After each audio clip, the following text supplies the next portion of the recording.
जंगल से जहां जोरदार बिजली कड़क रही थी, अचानक एक आदमी बीच जंगल में उठा। वो जख्मी था और उसका सर चकरा रहा था। उसे अचानक एक झलक दिखाई दी जिसमें उसकी कार क्रैश होने वाली है। उसे लगा कि शायद ये उसका वहम होगा, लेकिन तभी उसने अपने पीछे एक कार देखी जिससे उसे एहसास हुआ कि ये सब असलियत में हो चुका है। उसे कुछ भी याद नहीं था कि वो यहाँ तक कैसे पहुँचा। बिना सोचे उसने अगले शहर की तरफ चलना शुरू कर दिया। रास्ते में एक कार को देखकर उसने मदद मांगनी चाहिए, लेकिन वो अचानक इधर उधर हिलने लगी और साइड में आकर रुक गई। उसने पास जाकर देखा कि कार में बैठी औरत तो मर चुकी थी। उसकी आंखें एकदम सफेद हो गई थी, जैसे किसी बीमारी की वजह से मरी हो। जब उसने लड़की का फोन लेकर पुलिस को कॉल किया तो पुलिस वाले उससे उसका नाम और लोकेशन पूछने लगे। उस वक्त उसे एहसास हुआ कि उसे अपने बारे में एक भी चीज याद नहीं। वो ये तक नहीं जानता था कि इस दुनिया में उसका कोई है भी या नहीं। उसने फोन काट कर जेब से अपना वॉलेट निकाला। उसके ड्राइविंग लाइसेंस पर लिखा था कि उसका कोई नाम है ही नहीं। इस बात से वो और भी परेशान हो गया। इससे पहले कि वो कुछ सोचता, एक मरा हुआ कौवा आसमान से सीधा कार पर गिरा। उसकी आंखें भी औरत की तरह सफेद हो चुकी थी। वो आदमी सब नजरअंदाज करके पास के शहर की ओर भागने लगा। आखिरकार वो एक रेस्टोरेंट में पहुंचा, लेकिन वहां भी सबके सब मर चुके थे। वो बेहद घबरा गया। उसे लगा कि कोई बहुत ही खतरनाक वायरस फैल गया है, जिसकी वजह से सिर्फ इंसान ही नहीं पक्षी भी मर रहे हैं। जैसे ही वो बाहर निकला उसे एक ट्रक ड्राइवर भी मरा हुआ मिला। उसने तेजी से अपना नाक ढका और शहर का नक्शा ढूंढने लगा। नक्शा मिल जाने के बाद वो अपने ड्राइविंग लाइसेंस पर लिखे एड्रेस की तरफ निकल पड़ा। कुछ देर बाद वो एक घर तक पहुंचा जो शायद उसी का था। पहले उसने दरवाजा खटखटाया, लेकिन जब किसी ने जवाब नहीं दिया तो वो यूं ही अंदर घुस गया। वो फोन के वॉइसमेल में अपनी ही आवाज सुनकर पहचान गया कि ये उसी का घर है। वॉइसमेल से उसे ये भी पता चल गया कि उसका नाम लियम है। जिन लोगों को उसने अपनी आंखों से मरते हुए देखा था, उनकी खबर टीवी पर दिखाई जा रही थी। एक्सपर्ट्स का कहना था कि ये कोई जानलेवा वायरस है। उन्होंने लोगों से कहा कि सब अपने घर के अंदर ही रहें। तभी लियम ने पास के खेत में एक किसान को देखा। उसने उसे घर जाने का इशारा किया, लेकिन वो कुछ समझा नहीं और लियम की तरफ बढ़ा। पर लियम के करीब आते ही उसकी भी आंखें सफेद हो गई और वो एक ही पल में मर गया। उसे न्यूज़ देखकर समझ आया कि सभी मौतें आसपास के ही इलाकों में हो रही थी, इसलिए ये वायरस तो नहीं हो सकता। और तो और हर एक मौत लियम के इर्द गिर्द ही हुई थी। तभी उसने बाहर एक कौवे की आवाज सुनी। जैसे ही वो उसकी तरफ बढ़ा, वो भी सबकी तरह मरकर नीचे गिर पड़ा। उसे शक होने लगा कि कहीं सबकी मौत का जिम्मेदार वो ही तो नहीं, क्योंकि जो भी उसके पास आता था वो मारा जाता। वो अपनी इस थ्योरी को चेक भी नहीं करना चाहता था, क्योंकि इससे और भी लोगों की जानें जा सकती हैं। पहले तो उसने पुलिस को सब सच बताने के बारे में सोचा, लेकिन क्या वो उसका यकीन करेंगे? और कर भी लिया तो न जाने कितने अजीबोगरीब एक्सपेरिमेंट्स किए जाएंगे उस पर। आखिरकार उसने खुद को खाने और पानी के साथ अपने गैराज में बंद कर लिया। शाम को पुलिस उसे ढूंढते हुए उसके घर आ पहुंची, क्योंकि उसकी कार उन्हें जंगल में मिली थी। लियम भागकर उनसे काफी दूर छिप गया। एक ऑफिसर उसे ढूंढने ही वाली थी कि कई पक्षी एक साथ मर के नीचे आ गिरे। उन्हें लगा वायरस फिर से फैल रहा है, इसलिए सब जल्दी से वहां से निकल गए।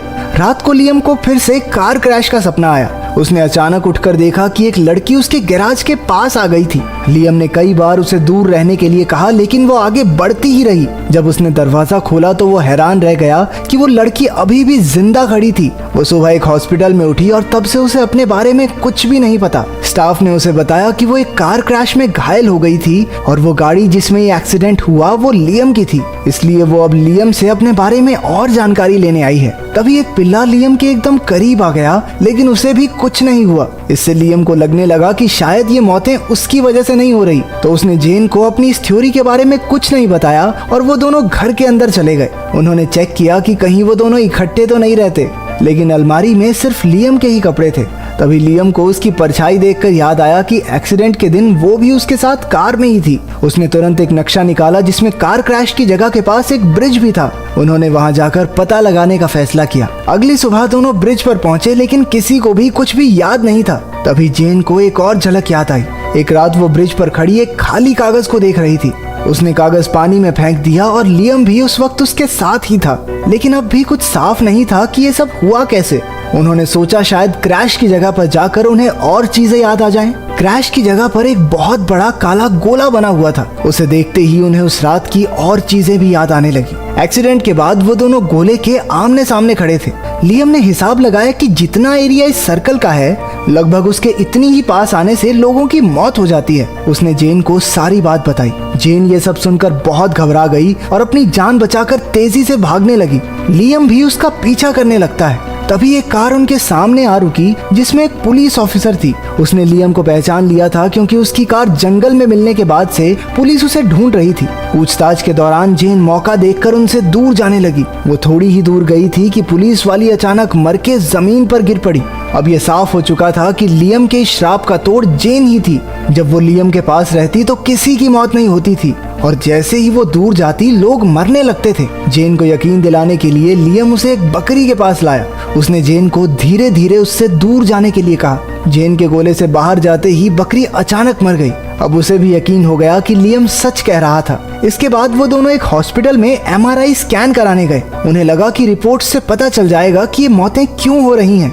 इस दौरान वो हमेशा एक दूसरे के पास ही रहते कि कहीं डॉक्टर ही टपक ना पड़े, लेकिन उनकी रिपोर्ट्स तो एकदम नॉर्मल आई। तभी उन्होंने लियम का नाम न्यूज पर देखा।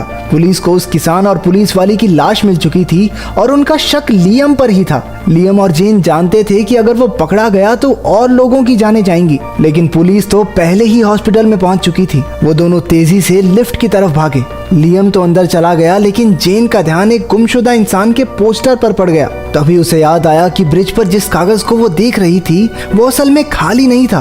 वो गुमशुदा की तलाश का कागज था जिस पर उसकी खुद की तस्वीर लगी हुई थी। इधर प्रेजेंट में लियम और जेन अलग हो चुके थे। लियम ने लिफ्ट में मौजूद सभी लोगों को दरवाजा खुलते ही तेजी से उससे दूर भागने को कहा। सबने वैसा ही किया और जेन भी उसी वक्त वहां पहुंच गई। खुशकिस्मती से इस बार किसी की मौत नहीं हुई। इसके बाद वो वहां से निकलकर एक सुनसान जगह पर रुके और रात भर कार में ही रहे। कार क्रैश के बुरे सपने की वजह से एक बार फिर से लियम की नींद टूटी। कुछ देर बाद जेन ने रेडियो पर न्यूज सुनी। पुलिस को पता चल चुका था कि वो भी लियम के साथ है। उसका पति सैम उसे घर वापस लौट आने की रिक्वेस्ट कर रहा था। जेन हैरान रह गई क्योंकि उसे पता ही नहीं था कि वो शादीशुदा है। वो दोनों सैम से मिलने गए और उससे मदद मांगी। पहले तो उसे उन दोनों पर बिल्कुल विश्वास नहीं हुआ, लेकिन जब लियम ने कुछ पक्षियों को मारकर दिखाया तो सैम के पास उन पर विश्वास करने के अलावा कोई रास्ता नहीं बचा। वो तीनों उसके ऑफिस में जाकर छुप गए। वहीं लियम को एक गुमशुदा लड़की का पोस्टर मिला जिस पर जेन की ही तस्वीर थी, लेकिन नाम किसी और लड़की का। फिर सैम ने उन्हें बताया कि जेन का असली नाम रोज है और वो तस्वीर उसकी जुड़वा बहन लिली की थी। वो कुछ महीने पहले गुम हो गई थी और उसके बाद कभी लौटकर नहीं आई। उसके खो जाने के बाद जेन भी डिप्रेशन में चली गई थी।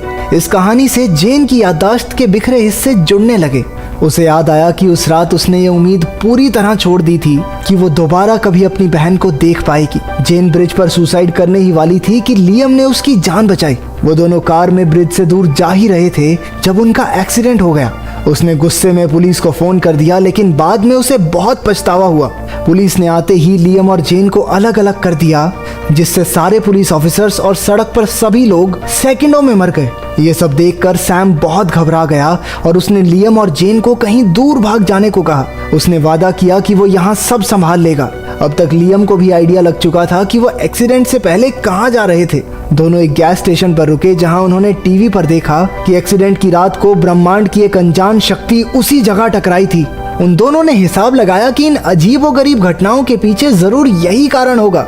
इसके बाद वो दोनों लियम के कैबिन में पहुंचे जो एक तालाब के पास था। लियम ने कहा कि इस कैबिन के दूर दूर तक कोई नहीं रहता, इसलिए वो बिना किसी की मौत का जिम्मेदार बने यहाँ अकेला रह सकता है। वो पास के तालाब में जाकर एक बोट में बैठ गया। उधर जेन को उसके कैबिन में एक डायरी मिली। उसके अंदर कई गुमशुदा लड़कियों के पोस्टर्स के साथ साथ उनकी डिटेल्स लिखी हुई थी।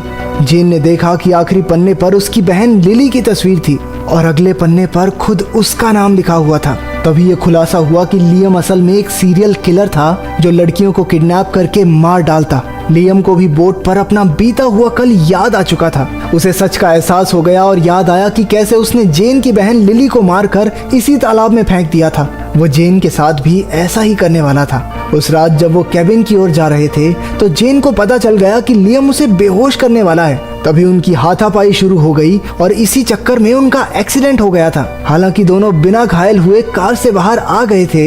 इसके बाद ब्रह्मांड की वो अजीब शक्ति उसी वक्त धरती से टकराई और उन दोनों के इर्द गिर्द एक शक्ति का गोला बन गया। इसके बाद क्या हुआ उन दोनों को याद नहीं था, लेकिन आखिरकार दोनों को असलियत समझ आ चुकी थी।